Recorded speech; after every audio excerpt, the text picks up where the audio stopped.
आप सभी को करवा चौथ की हार्दिक शुभकामनाएं। आइए सुनते हैं करवा चौथ की व्रत कथा। बहुत समय पहले की बात है। एक साहूकार के 7 बेटे थे और उनकी एक बेटी भी थी। सभी सातों भाई अपनी बहन से बहुत प्यार करते थे, यहाँ तक कि वो उसे खाना खिलाए बिना खुद कभी नहीं खाते थे। एक बार उनकी बहन ससुराल से मायके आई हुई थी। शाम को जब भाई अपना व्यापार व्यवसाय बंद करके घर आए तो उन्होंने अपनी बहन को देखा। सभी भाई खाना खाने बैठे और अपनी बहन से भी खाना खाने का आग्रह किया, लेकिन तब उनकी बहन ने बताया कि उसका आज करवा चौथ का निर्जला व्रत है। वो खाना सिर्फ चंद्रमा को अर्घ देकर ही खा सकती है। उसके भाई उससे बहुत प्रेम करते थे। उनसे अपनी बहन को भूख से व्याकुल देखा नहीं गया। उन्होंने एक उपाय सोचा। उसके भाई नगर से बाहर एक पहाड़ी पर गए और पहाड़ी पर जाकर उन्होंने वहां आग जला दी और घर आकर अपनी बहन को उस आग को चलनी में दिखाया और कहा, देख बहन, चांद निकल आया है, चल जल्दी दर्शन कर ले और फिर चांद को अर्घ दे के भोजन ग्रहण कर ले।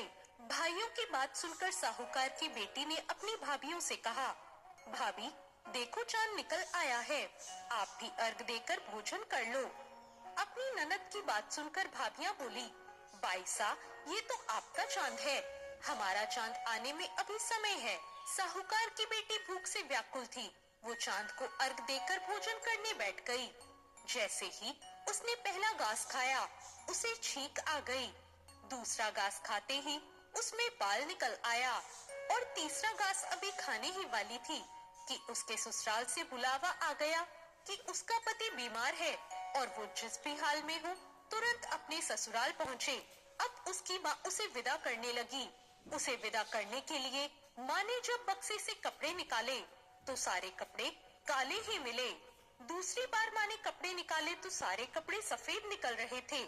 बेटी बोली, माँ तुम ये सब रहने दो, मैं जाती हूँ। ये देखकर माँ घबराई और बोली, बेटी रास्ते में जो छोटा बड़ा जो भी मिले सबके पैर पड़ती जाना। जो कोई भी बूढ़ सुहागन होने का आशीर्वाद दे तो वहीं अपने पल्ले से गांठ बांध लेना।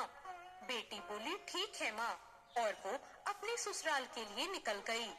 रास्ते में उसे जो भी मिला वो सबके पांव छूती गई।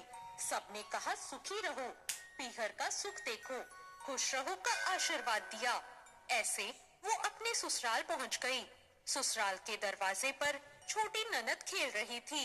जब उसने उसके भी पांव छुए तो उसने आशीर्वाद दिया, सदा सौभाग्यवती रहो, पुत्रवती रहो और बूढ़ सुहागन हो। ये सुनते ही उसने अपने पल्ले से गांठ बांध ली। घर में अंदर गई तो उसने देखा उसका पति मरा हुआ जमीन पर लेटा है और उसे ले जाने की तैयारी हो रही है। वो उसे देख के बहुत रोई, बहुत चिल्लाई। जैसे ही उसे ले जाने लगी वो रोती चिल्लाती बोली, मैं इन्हें ले जाने नहीं दूंगी।